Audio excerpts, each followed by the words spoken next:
கனடாவின் ஒட்டாவாவில் கடந்த வருடம் இலங்கை குடும்பத்தை கத்தியால் குத்தி கொடூரமாக கொலை செய்த இலங்கையைச் சேர்ந்த 20 வயதான டி சொய்சா என்ற இளைஞர் குற்றத்தை ஒப்புக்கொண்டதன் காரணமாக அவருக்கு ஆயுள் தண்டனை விதித்திருக்கிறது ஒட்டாவா நீதிமன்றம். கடந்த 2024ஆம் ஆண்டு மார்ச் மாதம் 6ஆம் தேதி கனடாவினுடைய தலைநகர் ஒட்டாவாவில் இருக்கக்கூடிய ஒரு வீட்டிலே இருந்த ஒரு தாய், அவருடைய 4 பிள்ளைகள், அதிலும் அவர்களுடைய நண்பர் ஒருவர் என மொத்தமாக 6 பேரை மிக கொடூரமாக ஒரு 19 வயதான ஒரு இளைஞன் குத்தி கொலை செய்தார். கொலை செய்யப்பட்டவர்களும் இளைஞர்கள், கொலை செய்தவரும் இளைஞர். இது மிகப்பெரிய பரபரப்பை ஏற்படுத்தியது. அப்போது மாணவராக இருந்த அந்த 19 வயதான டி சொய்சா விசாரணைகளுக்கு உட்படுத்தப்பட்டார். அந்த விசாரணைகளுடைய வழக்கு தீர்ப்பு இன்று அறிவிக்கப்பட்டிருப்பதாக சர்வதேச செய்திகள் தெரிவிக்கின்றன. அந்த வழக்கு விசாரணையின் அடிப்படையில் ஒட்டாவா நீதிமன்றத்தில் குறித்த சம்பவம் தொடர்பான வழக்கு நேற்று விசாரணைக்கு எடுத்துக் கொள்ளப்பட்டிருக்கிறது. எனவே தம் மீது சுமத்தப்பட்ட 6 குற்றச்சாட்டுகளில் 4 குற்றச்சாட்டுகளை இலங்கையரான சந்தேக நபர் டி சொய்சா ஏற்றுக்கொண்டிருக்கிறார். கொலை சம்பவம் நடந்த போது டி சொய்சா ஒரு 19 வயதான சர்வதேச மாணவராக இருந்திருக்கிறார். அவர் ஒட்டாவாவில் பர்ஹேவன் புறநகர் பகுதியில இருக்கக்கூடிய விக்ரமசிங்க என்பவருடைய குடும்பத்தோடு அவர்களுடைய வீட்டினுடைய அடித்தளத்தில் வசித்து வந்திருக்கிறார். ஒரே வீட்டில்தான் குறித்த சந்தேக நபர் வாழ்ந்து வந்திருக்கிறார்.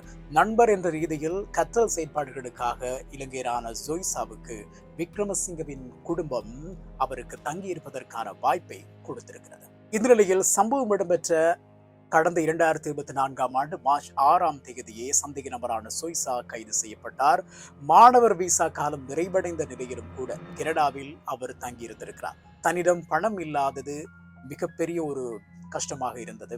அந்த பணம் இல்லாத காரணத்தினால்தான் கொலை செய்ய தாம் எத்தனித்ததாக அவர் ஆரம்ப கட்டத்தில் வழங்கிய வாக்குமூலத்தில் கூறியிருந்தார். கொலையை செய்வதற்கு சுமார் 5 நாட்கள் அவர் திட்டம் தீட்டியிருக்கிறார். ஒரே வீட்டில் இருந்து கொண்டு அந்த வீட்டில் இருக்கக்கூடிய 6 பேரையும் தீர்த்து கட்ட வேண்டும் என்று அவர் 5 நாட்கள் திட்டம் போட்டிருக்கிறார்.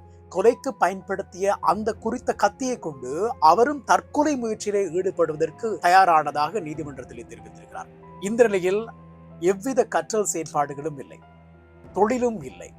சந்தேக நபர் இந்த குறிப்பிட்ட காலத்தில் அந்த வீட்டிலே இருந்த போது என்ன செய்திருக்கிறார் என்று சொன்னால், காணொளி மூலமாக விளையாடிதான் கொண்டிருக்கிறார். முழு நேரமும் விளையாட்டில் தான் அவருடைய கவனம் இருந்திருக்கிறது. இந்த கொலை சம்பவம் தொடர்பான வழக்கை விசாரணை செய்த ஒட்டாவா நீதிமன்றத்தினுடைய நீதிபதி கெவின் பிலிப்ஸ் சொன்ன விஷயம், இந்த வழக்கில் வன்முறையின் அளவு திகைப்பூட்டும் அளவுக்கு இருக்கிறது, கொடூரமான பேய்த்தனமாக அமைந்திருக்கிறது என்று அவர் அறிவித்திருக்கிறார். விசாரணை இடம்பெற்ற போது குறிப்பாக இந்த டி சொய்சா இந்த விசாரணை முடியும் வரைக்கும் அமைதியாகவே இருந்திருக்கிறார். எந்த ஒரு மாற்று கருத்தையும் அவர் குறிப்பிடவில்லை. நீதிபதி ஏதாவது கூற வேண்டுமா என்று கேட்டபோதுதான் தான் செய்த செயலுக்கு மிகவும் வருந்துவதாகவும் இந்த உண்மையை வாழ்நாள் முழுவதும் தாம் ஒப்புக்கொள்வதாகவும் டி சொய்சா தெரிவித்திருக்கிறார். எனவே குறித்த குற்றவாளி தற்போது குற்றத்தை ஒப்புக்கொண்டாலும் ஒரு சமூகத்தை பதற வைக்கும் வகையில் கொலை செய்யப்பட்டது மிகப்பெரிய ஒரு குற்றமாகும் எனவும் குறித்த நீதிபதி குறிப்பிட்டிருக்கிறார். அதே நேரம் அந்த குடும்பத்தின் நம்பிக்கையை சீர்குலைத்து அந்த கொலைகள் செய்யப்பட்டதாகவும் நீதிபதி தெரிவித்திருக்கிறார். இதனால் நீதிமன்றத்தினுடைய கூட்டு தீர்மானங்களுக்கு இணங்குவதாகவும் குறித்த நீதிபதி பிலிப்ஸ் குறிப்பிட்டிருக்கிறார். அதே நேரம் கனேடிய சட்டத்தின்படி கொலை குற்றச்சாட்டுகளை ஒப்புக்கொண்டுள்ளமையால் சந்தேக நபருக்கு பிணையற்ற வகையில் குறைந்தபட்சம் 25 வருடங்கள் இயல்பாகவே சிறை தண்டனை விதிக்கப்படும் என்பதும் அந்த நாட்டினுடைய நியதியாக இருக்கிறது. கொலை குற்றத்தை ஒப்புக்கொண்டதன் காரணமாக டி சொய்சா இப்போது குற்றவாளியாக சிறையில் அடைக்கப்பட்டிருக்கிறார்.